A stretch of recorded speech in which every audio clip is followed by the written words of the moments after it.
opportunity to express themselves and to make their voices heard. For our Q&A, our semifinalists will have to pick a card from our magic fishbowl over here for their question, and they will be given 30 seconds to answer. Their time is up once they hear this sound.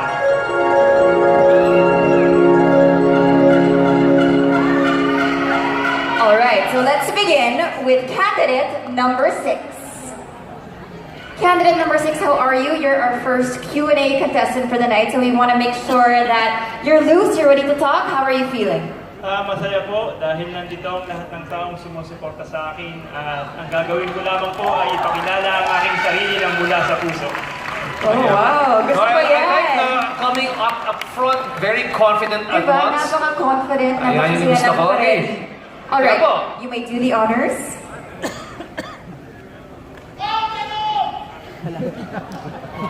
Your question is, how would you describe the color red to a person who was born blind?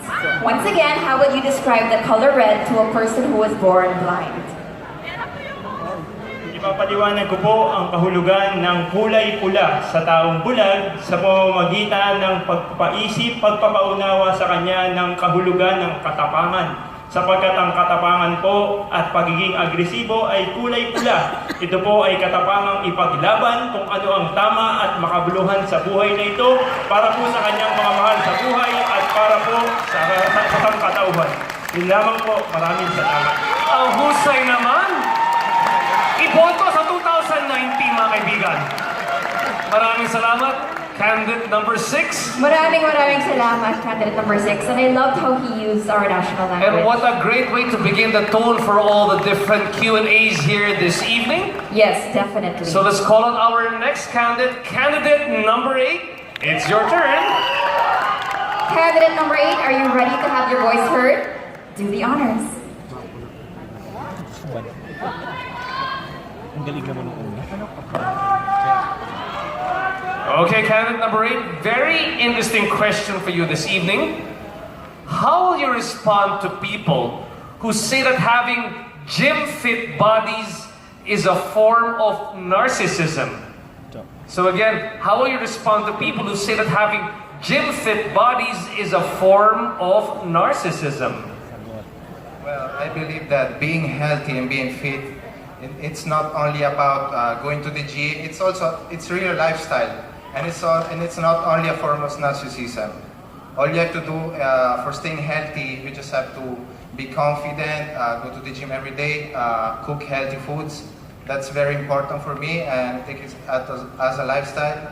And that's why I'm also into sports, and I believe that sports, it's a good advocacy for the kids. Well, thank you so much. A great way to connect everything. Great insight. Moving back again to sports. It's first love. Congratulations once again, candidate number 8. And I love that, because Mr. World Philippines is not just about vanity, it's not about how you look, but it's about staying healthy and being an inspiration to Filipinos all across the globe. And giving Siya back na to the sumagot. community as well. Yes, definitely. All right. Moving on, we have candidate number 1. Number 7, excuse me. Candidate number 7. Okay. Let's see if it is lucky candidate number 7.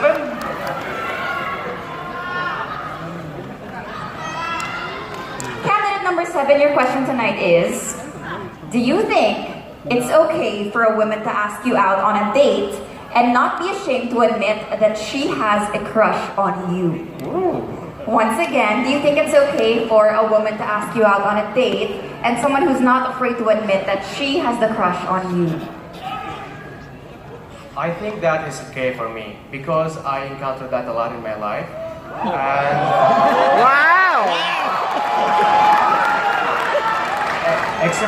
expressing kind of love, whether it's a man or woman, is good.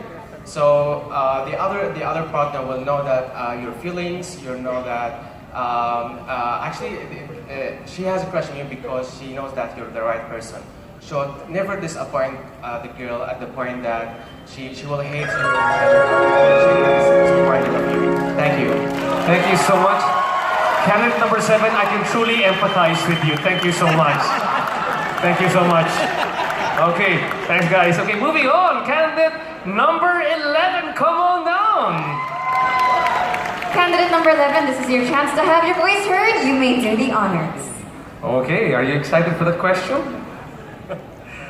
Medyo iba yung mga questions dito, no? Ayusin mo, Amin. Okay, RJ, Ito do you have na. this question? Something that we can all relate to. It's about millennials. Millennials are labeled as the entitled, self-focused generation.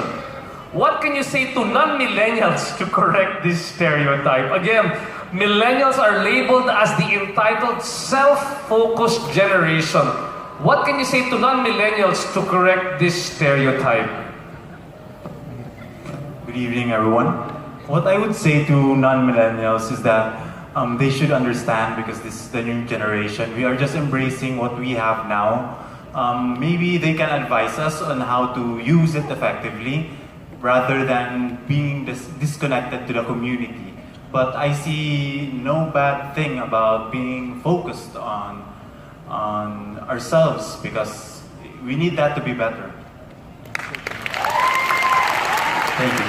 Congratulations, candidate number 11. Thank you so much, candidate number 11. I learned so much from a feeling millennial to a millennial. Now I get a better appreciation of Medyo where may they're coming nakahugot yung mga from. tanongs dito, no? Okay, moving on, we have candidate number 9. Pag ginalingan ni Amin dyan, pasok siya dun sa isang crown. Wala pang magandang sagot. Oo. Answer it. Yung Tagalog. Candidate number 9, your question is, what traditionally female role should males take on? Once again, what traditionally female Kalaga ng role bata. can men take on? For me, I think since we're joining the pageant trio, I think it's very important that we should take on the cooking part. Because Cooking? for ourselves, we should know what our body needs and what we need to do to stay healthy for our competition and for any other thing that we have to face in the future for ourselves. Thank you. Thank you so much. He knows what's cooking in the kitchen. Again, thank you so much, candidate number 9. Moving on. Candidate number 4, it's your turn. OMG, To pick galingan your mo, very baby! lucky question. Hopefully it's a lucky question. Please. You may hand it to RJ. Okay. Baby boy. Going for the bottom of the bowl, I see. Off the ball. Aha, okay. Very interesting questions they're giving us for this year's Mr. World Philippines. What will you tell a young boy who is attracted to men? Ay! What will you tell a young boy who is attracted to men? Oh my God, it's a challenge. First of all, I would like to start off by saying that the LGBT community holds a very special place in my heart. I have friends in the LGBT community which are so special to me. And I would like to tell the boy that if he is attracted to another man, well, if the love is pure, if it really means something to him, then he should fight for it. Because in the eyes of God, we are all equal, and we should see that too. Thank you very much. Great answer. There was more preaching to the converted over here tonight. Mr. World Philippines in the crowd. Our audience surely loving that answer.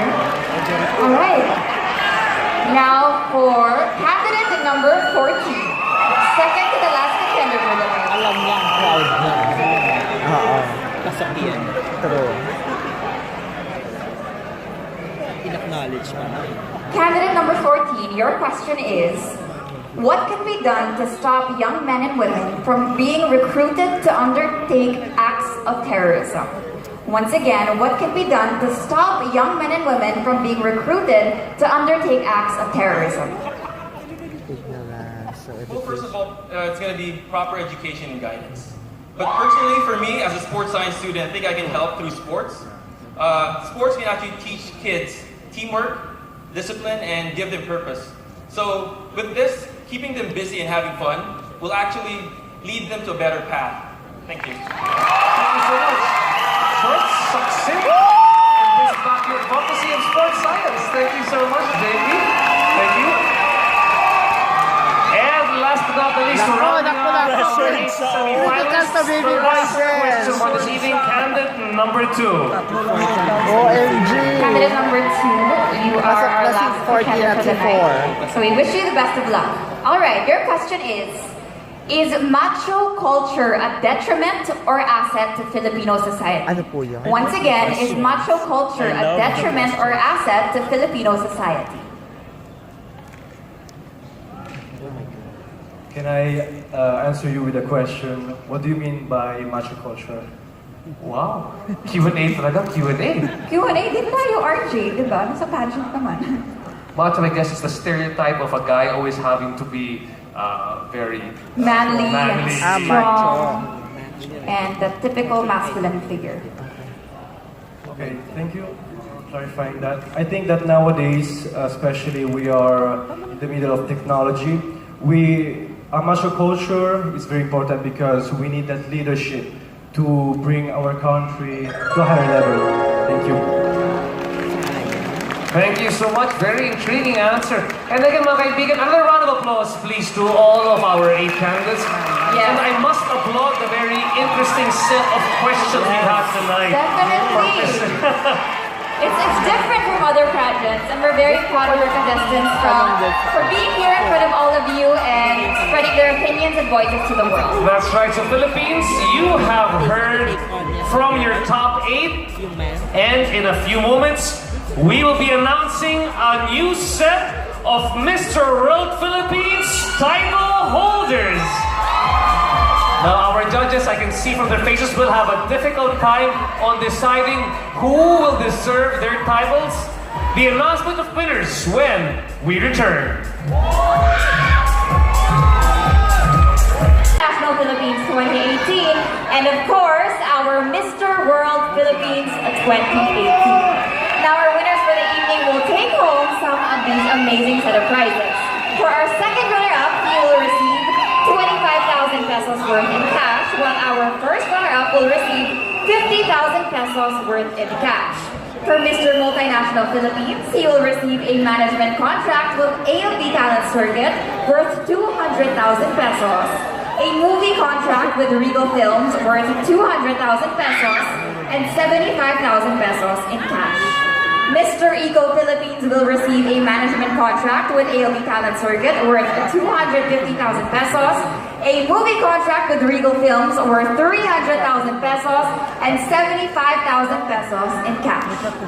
Our Mr. Supranational Philippines will receive 100,000 pesos in cash, a management contract with ALB Talent Circuit worth 300,000 pesos, and a movie contract with the Regal Films worth 500,000 pesos. And finally, for our Mr. World Philippines 2018 title, the most coveted award of the night. Our title holder will win a management contract with ALB Talent Circuit worth 500,000 pesos, a movie contract with Regal Films worth 1 million pesos, and 200,000 pesos worth in cash. and before we continue with tonight's awards again, I'd like to thank all of our passionate pageant followers. A round of applause, please, to all of you. Thank you so much for your support and coming over to Newport Performing Arts Theater here at Resorts World Manila. Thank you to all watching at home and around the world. Mga kaibigan, are you ready to meet your 2018 winners?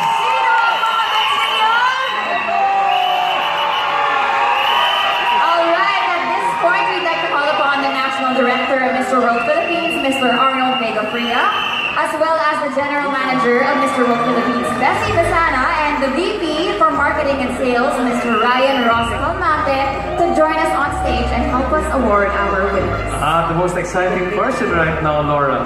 At this point, we are going to collect the results from our official auditor, Reyes Nakandang & Company, handed to us by one of their partners, once again, Mr. Arthur Vincent Ong. Making his return on stage again, Mr. Arthur Vincent Ong.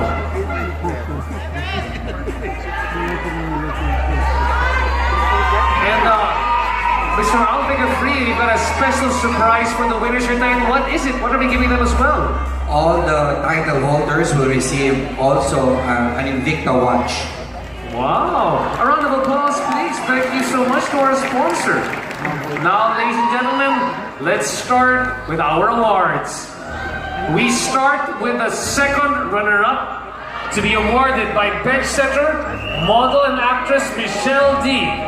And Mr. World Philippines Vice President for Sales and Marketing, Ryan Ross Calmante.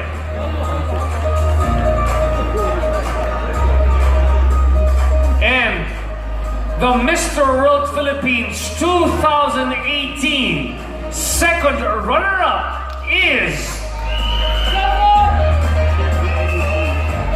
The Mr. World Philippines 2018 second runner-up. Candidate number Abdul. 11, Wilfred Plasencia.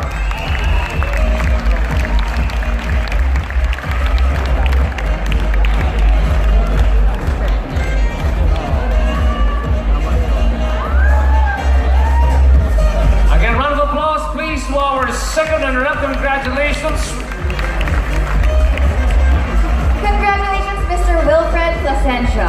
Alright, this year's Mr. World Philippines first runner-up will be awarded by Mr. World Philippines General Manager Bessie Pesana, Miss World Philippines 2018 First Princess Chanel Morales, and Resorts World Manila Corporate Communications Director Mr. Joey Gilas. And the Mr. World Philippines 2018 first runner-up is Mr. World Philippines 2018 first runner-up. Candidate number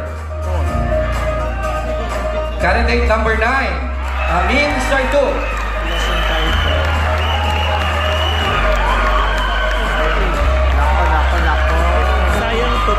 And congratulations once more to Amir, our first runner-up for Mr. World Philippines. Go na ngayon, Mr. Echo. Ano po magkaka-titles?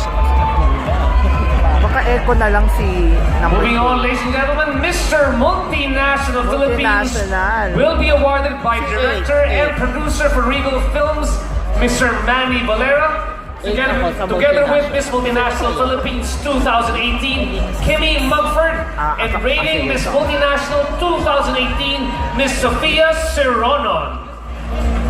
And, ladies and gentlemen, the Mr. Multinational Philippines 2018 is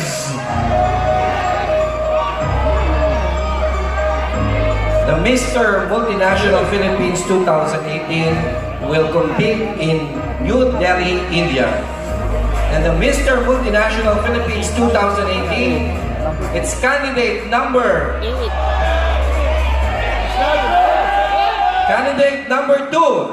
Deborah Hernandez.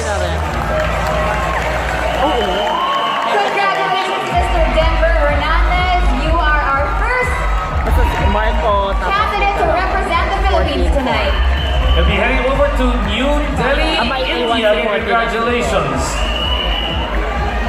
14 at 4, maiiwan. For the Mr. World. Moving on, our Mr. Eagle Philippines will be awarded by award-winning Kapuso actor Martin Del Rosario and the reigning of Miss Eco International 2018 herself, Miss Cynthia Tumala. Mr. Eco Philippines 2018 is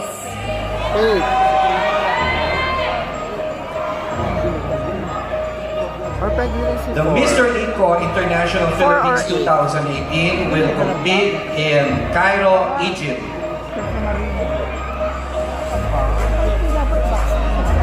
And our Mr. Eco International Philippines 2018 is candidate number 4, Robin Hanwat. Robin, we will see you in Cairo, Egypt. Congratulations, Mr. Multinational Philippines.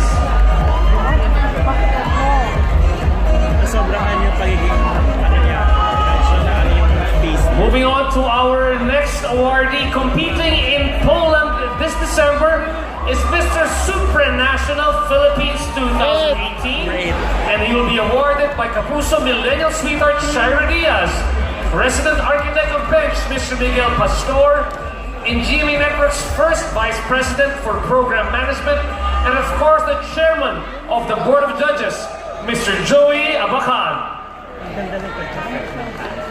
So, ladies and gentlemen, our Mr. Supranational Philippines 2018 is... Our Mr. Supranational Philippines 2018 is candidate number...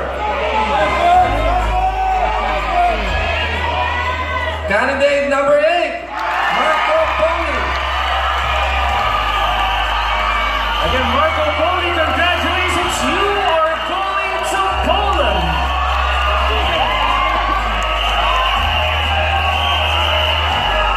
Wow, ito na! Hello, ito na! This is it! Ito na ang most wanted award of the night. What you've all been waiting for, mga kapuso! This is the moment of truth. Sino ba ang kwento for Mr. World Philippines? Who do you think is the winner, mga kaibigan? Wala pa kinakabahan si number, Our Mr. World Philippines 2018 title holder will be awarded by the founder and chairman of Fashion Retail Giant Bench, Mr. Ben Chan, reigning Miss World Philippines 2018 Catarina Rodriguez, and none other than Miss World Philippines National Director Arnold Vega Fria. The Mr. World Philippines 2018 will compete on March here in Manila. The Mr. World Philippines 2018 is candidate number 14! Candidate number 14, JP Saliba. JP Saliba, congratulations! You are Mr. World Philippines 2018! Congratulations once again, Mr. JB Saliba. We all know that you will make the Philippines proud. And make the Philippines proud in the Philippines, mga kaibigan. That's right, for those of you who don't know, Mr. World 2018 will actually be held right here in Manila, Philippines. So we all hope you support our wonderful